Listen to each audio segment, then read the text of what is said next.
society is designed in a specific way by an entity. You all know who the entity is.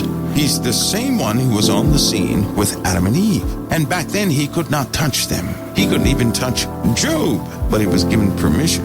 He touched all of whom he could get through, but he could not touch those who belonged to the living God. Funny thing, he couldn't do it. Anyway, now he really can't do it because of the blood. But Satan sets up society in such a way that he puts us in a prison we cannot escape. You hear a lot of people, they bolster exactly what these controllers want to be bolstered, like Ancestry.com, making you proud of your heritage.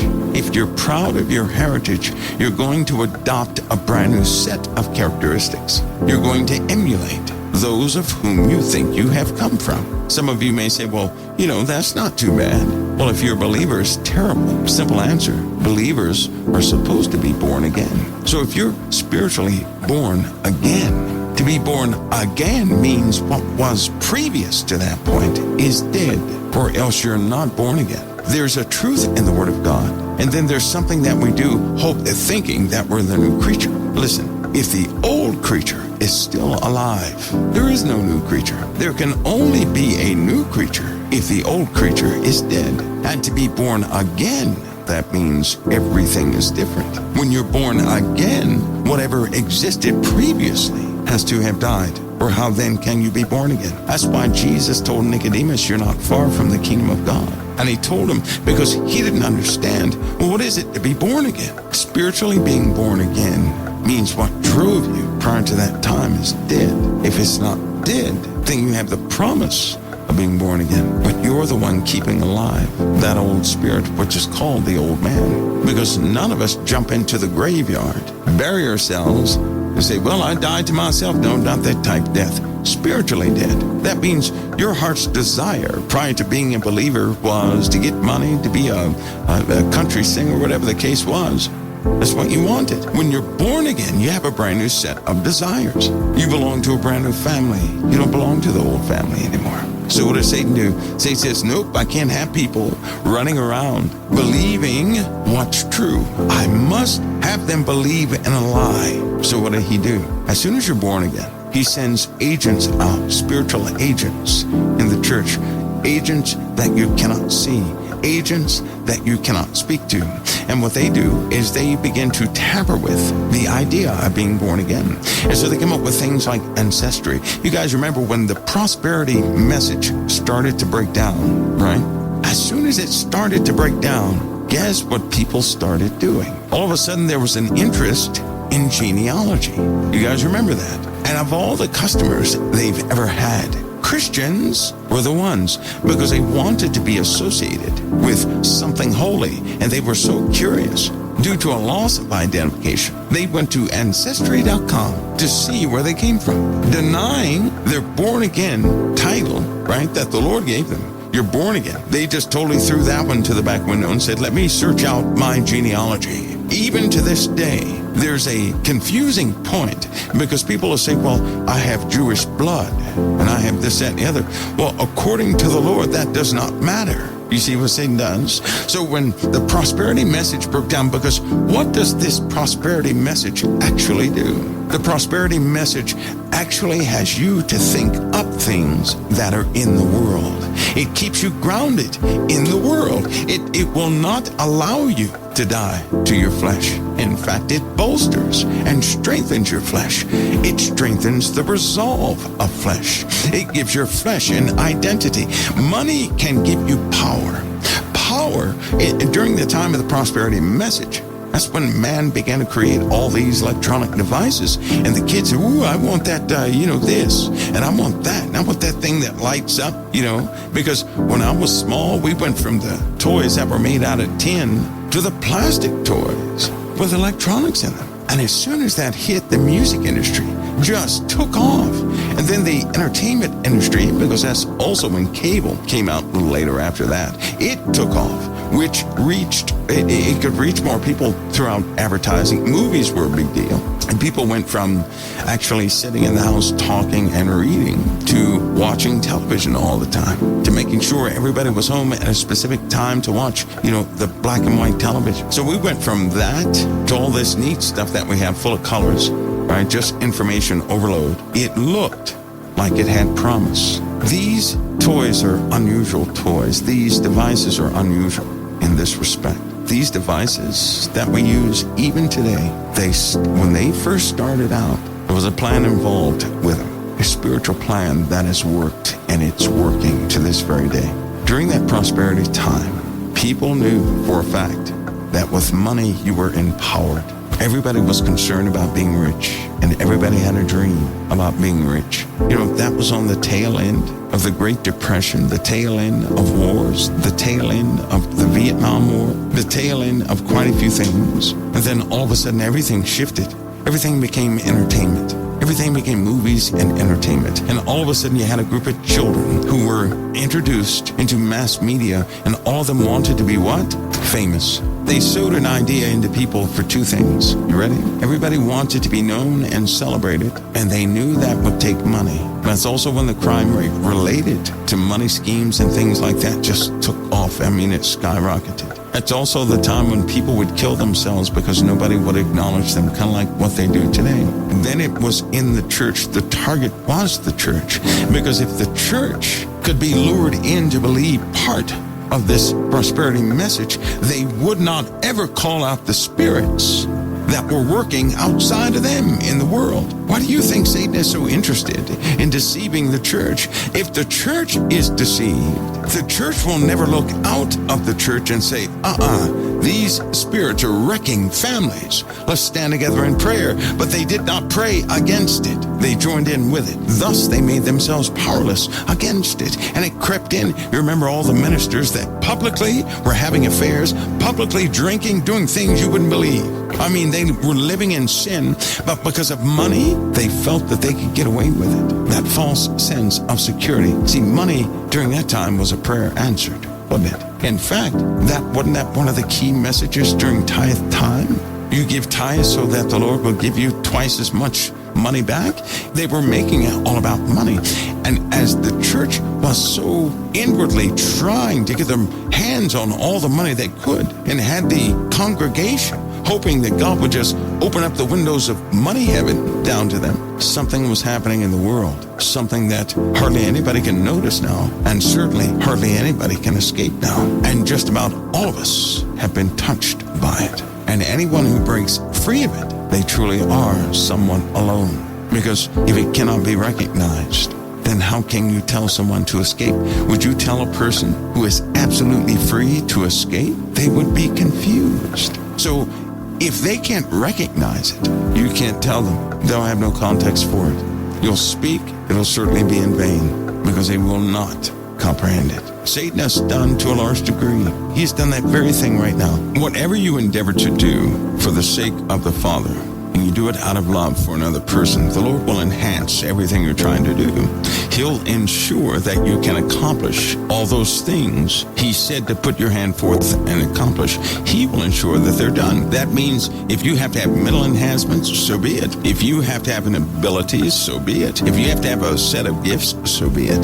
But if you do that for the sake of love, for the right reasons, which means that other person is made in the image and likeness of the Creator. You're not thinking about Zechariah ascension, all this other nonsense, but you really regard that person as a rare individual. And you can wipe all hate from your mind, which is to wipe yourself from your own life. Focus on the other person, you'll see everything. The truth is this, folks. Some of you would say evil is rising in the world, right? I would say evil is not rising in the world, not literally. You know what's happening? You're finally beginning to see what was there all the time. That's what's happening. And when you see it, you start turning your head from it. When you see it, it's very distasteful, because you believed what you saw in front of you, but you could not see what was hidden. Now, those things that were hidden are starting to be seen. You find it distasteful. It's nothing new. It was only something unseen. It was always at work. it was just unseen. We began as flesh. We are flesh right now. We're being spiritually raised. We're dying to the flesh daily on a daily basis. Something of our flesh is being exposed by the living God. And through that exposure, we're given a choice to put that down or to keep it. Therefore, we're dying to flesh daily. It's a process. So why would I ever expect flesh to be like a saint? I don't live my life by imaginations. I try to live it by truth, which means the truth of you is who is here today. The truth of you is what you have stood up from. The truth of you is where you are. And today, you're not that bank robber. Today, you're not that person who did what you did. Today, you're not the murderer. Today, you're not the thief. Today, you're not the this, that, and the other. Today is your opportunity. See, our Father sees us the same way. He sees the truth of all of us. So how in the world can he look at us in the first place? We know what we have done. We know what's in our hearts. We know we still hate what he loves the most, which is our fellow man. How can he even look at us? We must be filth bags to him. But he looks at us with love and love only. He commanded his love towards us, that he gave his only begotten Son. Did you hear that? He commanded his love towards us. You know what a command of God means? He will not turn away from it. If he commanded his own love, he will feel no other way. That's why people should never ever say, well, I think that God is mad at me. No, he isn't. He loves you. He commanded his love towards us. So even he can feel nothing else but love for us. Nowhere else in the Bible will you hear of the living God commanding of himself that type of love, save for humanity. He commanded his love towards us. That means we are not receiving his hatred. We're receiving his love, and he will not have it any other way. Not only did he command his love towards us, sending his Son, but his Son has the task of constantly working with us. See, one day I thought it impossible to stop sinning. Lord, how can somebody just stop sinning? That's what I thought. That is so hard to maintain this standard, because when you think of Christian, when you're young, you're like, oh, I got to go to church every Sunday. Got to go to do this prayer meeting. Got to read the Bible. Got to keep this standard, keep that standard, keep all this. It's impossible, because nothing in you wanted to do that. And then one day, after thinking that Christianity was some burdensome task, the Lord changed all of that. See, I found out that when the Lord opens your eyes to yourself, which would be the worst time in your life, when you actually see who you really are, you lose your desire to sin. In other words, you don't have any desire to sin left. You're so broken by what he shows you. And then he'll cause you to understand that he died for the real you. Not the you that you present to everybody, but the real one. The one that did all the stuff, that felt all those things you didn't share with a soul. He died for you. Then when a person admits their own sin, their own guilt and all this other stuff, that's when the Lord opens your eyes to his Son. And one of the first thoughts you'll have is, why did you die for me? I'm so dirty. Because you'll realize your own dirt. And you'll say, why me? And when you do that, when you start to realize that, it's when you see the cross in a brand new light. And when you see the Lord and the agony he went through, and then you realize that he went through that agony for a long time in your life for nothing. In other words, while I was young, sinning and everything, he was on the cross in pain. Through my arrogance, through many other things, Christ was crucified so that I would never be guilty of those things. And when that hits you to the heart that he suffered, whenever I get sick, if I get wounded, I don't complain. There's a reason why. As soon as I'm wounded, as soon as I'm sick, if the worst pain I've ever felt, I think of Christ and what he went through for people who didn't want to believe that he was the Messiah. He died for them anyway. Folks who scoffed him, the folks who put him to death, the folks who resisted him, the folks who sat out there and sinned and everything else knowing they were not built for it, the folks who believed the lie more than the truth. He died for them anyway. Can you die for somebody when they're not even paying attention? And then when you realize that part, wait a minute, whoa, that changes everything. That he died for all of us, even when we weren't paying it, even when we didn't care, we didn't even really take thought of who he really was, yet he died anyway. What great love is that? All this time, the Father was mindful of us, but we were only mindful of the thing he hates the most, which is iniquity. So we had become the very thing he hates the most, but because of his own love, he gave it all to bring us back home. And when that hits you in the heart, that desire to sin, you want to go out there, you want to join in with this group and do this, or go hang out with the fellas and do that, it dies. It becomes an abomination to you, and you'll never turn back to it, because once you understand what Christ actually did, and then you understand yourself and how distant you were from his righteousness, and that you were the worst person. Judas Iscariot has nothing on me. People talk about the betrayal of Judas. He did that right to the face of Christ. It's worse to do it behind his back. When you realize that, you'll have no desire to sin. God's word is his heart, and he put it to death because it deemed us guilty. So he nailed it to the cross. He had men nail it to the cross. Then he gave us a new word with a new promise, with an inheritance. So when I see somebody else, and they have darkness in their lives, there's no way they can be worse than me.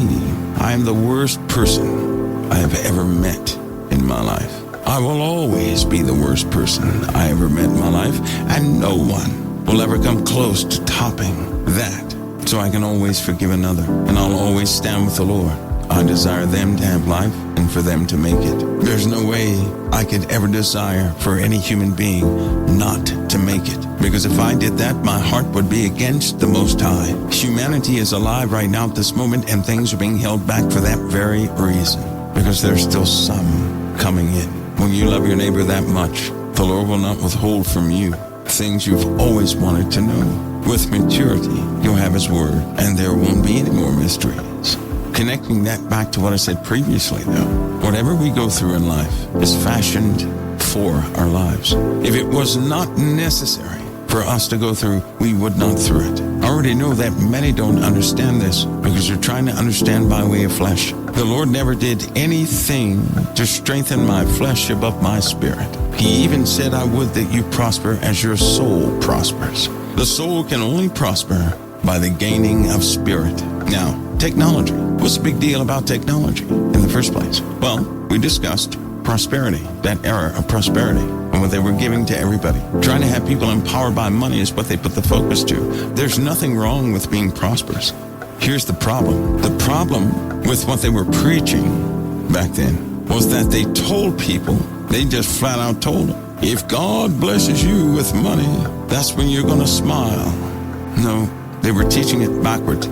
They were teaching people that if you get money, then you're blessed. That's what they were teaching. That's wrong. A blessing has nothing to do with money. A blessing is just like wisdom from above. It is without regret. That's why the Lord said, don't store up your treasure on earth where moths can eat it and rust can get to it. So we know that's tangible things. And if he told us not to store up our treasure on earth, then we know the most valuable things are spiritual. But they're teaching what these old ones teach, what Beelzebub taught a long time ago, the era of Balaam, who taught Balak something very specific. If you have money, you're empowered. If you have money, then you're a person. If you have money, you have status, and that status is going to determine everything of your life. This is what they teach in the world.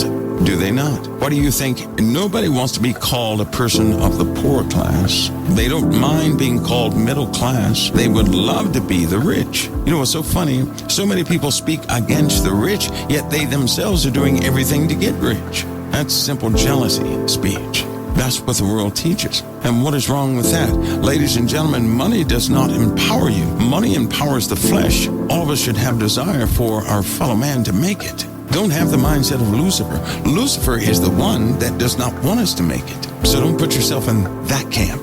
For some ministers, it is necessary for them to have billions. For others, it is not necessary. Yes, some have gotten it themselves, but let the Lord be the judge of them. Don't put yourself in a seat of judging. Now, that same prosperity message shifted that word blessing from coming directly from the living God to us by many means to people making money equal a blessing. And when people thought money equaled a blessing, let me tell you what they did. They would look at you and your lifestyle, and you guys know this, because they would say, oh, your car's broke down, you must not be blessed. Oh, your house needs work, you must not be blessed. You guys know exactly what I'm talking about because you heard the same speech and you had the same sensations. That if you had a nice outfit on, that if your car was shiny and your house was good, they would say you're blessed. But if you didn't have that, they would not say you were blessed, and you felt like you would be looked upon in a strange way. You didn't fit in. The same social behavior founded in the world came into the church through that prosperity message. And so what it did was it took people away from fighting the spirits that were running rampant in the earth. And they continued. They built up and they got stronger. In the earth, they got stronger. And as they got stronger in the earth, they went to entertainment. Now remember, first, the message was the empowerment by money. Satan never wants you to understand that having relationship with the Lord is where you want to be. That he is not distant, he's not 2 million miles away from you. That your relationship can be had right there where you are. And to have that relationship is to be blessed. People lack because of a lack of understanding in that very area. As a man thinketh, so is he. That's a principle. So, of course, Satan wants you to think you're in a darkness yourself. Satan always wants you to think you're in darkness, because if you think you're in darkness, you'll never go beyond it. But the moment you believe the truth, which is you're a child of the Most High, and all things in the earth therein is his, though these kingdoms are run by satanic forces, everything belongs to the living God, and all things exist within him, and that we're in his process, and that Satan does not want you to ever think of yourself being in a process, because that means it's not permanent. And if it's not permanent, then you would start rejoicing, because you know that no season lasts forever. He didn't want you to do that. He wants you to think that if you're in a mess, that's how it's going to be for the rest of your life. No, it isn't. That's training. You put a person in a mess in training so that person can learn how to never fall in that situation again. People even fall, they get tripped up in training. Why? Most people miss the main point. Of all the things you've been through, nothing took you out of here. You still continue. Through everything in your life, nothing took you out of here. And guess what? You still believe in Christ. How's that possible?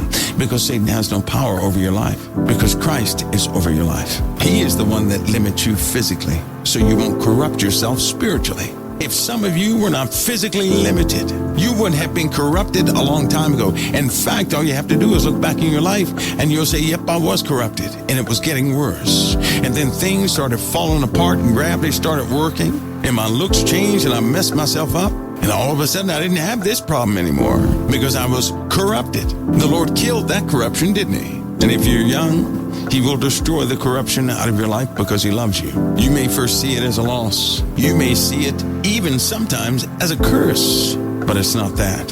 He made that portion of you that was helping to corrupt you because you couldn't stop it on your own. He took it. He broke it down. He plucked it away, and now it cannot be utilized to corrupt you anymore, nor can it tempt you. It's like if you had a car, and every time you got in that car, you collected speeding tickets, and your speeding tickets were hurting other people too. What do you think the Lord would do? If I was in that position, and every time you got behind anything you could drive, you got a speeding ticket which was taken away from your own children, those you loved, which was corrupting you even more, made you feel invincible, I'd cause you a blindness. You'd never drive again. By whatever means you were driving and corrupting yourself, that would be the very thing I would destroy out of your life, to save your life. The Lord is not cursing you. He's saving you. Can't you see that? He's saving your life. If your life would have ended back then, you would not be spiritually in the place you need to be so that you can go home with him. He is securing you spiritually. And listen to me, he'll do it at all costs. Hope you hear that. That means if your legs have to go, so be it. If your arms have to go, so be it. If your head has to go, if that were possible, so be it. So long as your soul is saved. Do you understand? Because see, to our Father, who would put his own word or his son to death to save us, he's serious about your salvation. He's serious about you coming all the way home. It also means he's a good father, and he's not going to stop until it's all over. That's why Satan tries so incredibly hard to distort most biblical principles. What did electronics do to us real quick? Because I know I'm blabbing. The same way that money was utilized to make a person feel empowered back then inside the believers' groups, right? Do you know electronics does the same thing, even down to your cell phone? Now listen to me, everybody. When you don't have a telephone, guess what you feel like? You feel like an outcast, like you're not part of society, like you just lost all of your best friends. You don't have an identity. You feel like a no one. being cut off from the world. But when you have electronics, a cell phone, guess what? You are empowered.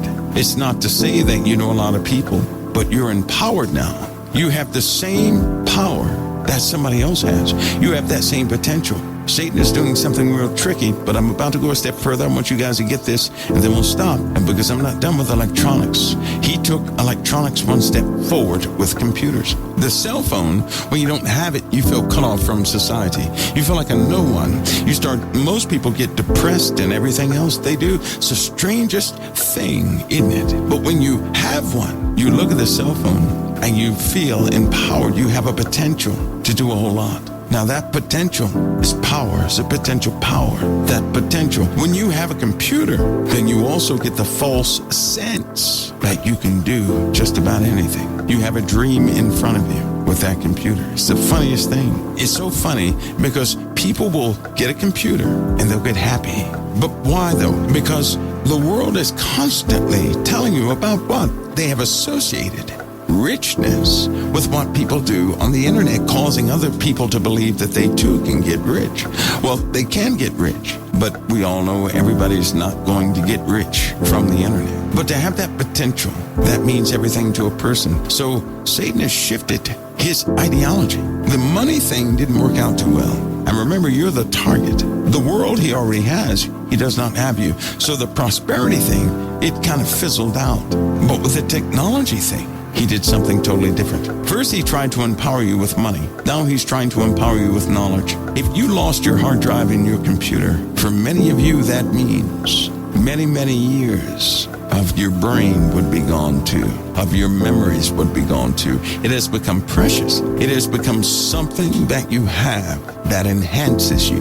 And without that enhancement, you wouldn't be any good to anybody. You'd be right back in depression or something. So now he's made a device that attaches to your identity. Without a computer, you feel limited in what you can do in this world that we live in. With the computer, you feel empowered. You feel secure. Some people can get a computer and never do a thing on it, but they must have it just in case. See that just in case clause? What do you need a computer for? Well, just in case. But you'll find something to do with it. Social media and all these things, why would that be inspired? Now listen, we live in an existence where nothing is an accident. So why the social media stuff? To keep the ideologies alive. That's why. You guys don't know this, but everybody's looking for some inanimate thing to gain life. Listen to this one. When you're not connected to social media, you feel left out, don't you? I remember one time, because it was about 20 years ago,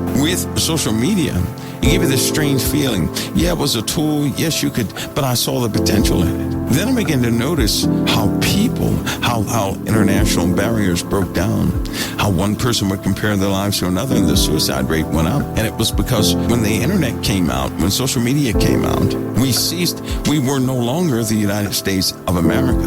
That exists in the real world, but in a computer world, there's no such thing as the USA. Because all the borders have been taken down, all the limitations taken out. And now people can compare how they're living, religions and everything else. So what spawned? Knowledge. Everybody was hard-pressed to get knowledge of everybody else, and that became a commodity. It's a commodity right now, knowledge is. And so then most of the people who were involved in the church began to use computers to do research. You hear that term all the time, research. Everybody is giving themselves a job to research. They have to research. Well, I can't do that right now, I gotta research. Well, I can't do this because I have to research. So it's all research to amass knowledge, to look up all these written articles, to look up everything else. And then when a person gets all that research on the computer, after they research for, say, like 5 years, they write a 2-paragraph finding thing, right? They'll do all that research and they'll feel like they cannot abandon it. Now they have invested in the computer. And because they've invested in the computer, and what I mean by that, they put time into it. They put sweat into it. They've had discoveries with it. They've had good times with it. They've shared moments with it. Now they won't part from it. You start developing that type of connection with anything and you'll never part from it. Now that they won't part from it, now that they'll always have to have one, it's not easy to give up on a phone or a computer. It's not easy to do it. I've seen people that live in the middle of nowhere but they have a computer in their cell phone. What in the world? They'll say, I'm disconnected from society. I'm not part of society. I'm not living out there with those crazy people. Yeah, but you bring the crazy people right into your place with your computer and your cell phone, so that doesn't work, right? To be remote no longer works because you don't have to. You can experience the world through this window called a computer, and you can see everything. So the bragging rights saying, I'm not a part of society anymore. I don't do that. I'm doing it the hardcore way. That doesn't work because you still have a cell phone and a computer. You still have a window. You're right. That's like staying indoors. You know, that's like me moving to New York City saying, guys, I'm leaving the city. But in truth, I just never leave the apartment. Are you kidding? That's not leaving the city. I still have a window, right? So anyway, it's hard to part a person from a computer because now society, at first it was just a thing. Then it turned into a college thing. Now it's a worldwide thing, the internet. And now it's almost required. And since it has become a piece of society, you'll think you're missing something without it. Meaning the computer has become the empowerment for many different reasons. So when a person gets a computer, they feel like they're part of society again. And without a computer, they know they can't buy or sell or do anything else. They can't do it. They can't research. They're handicapped.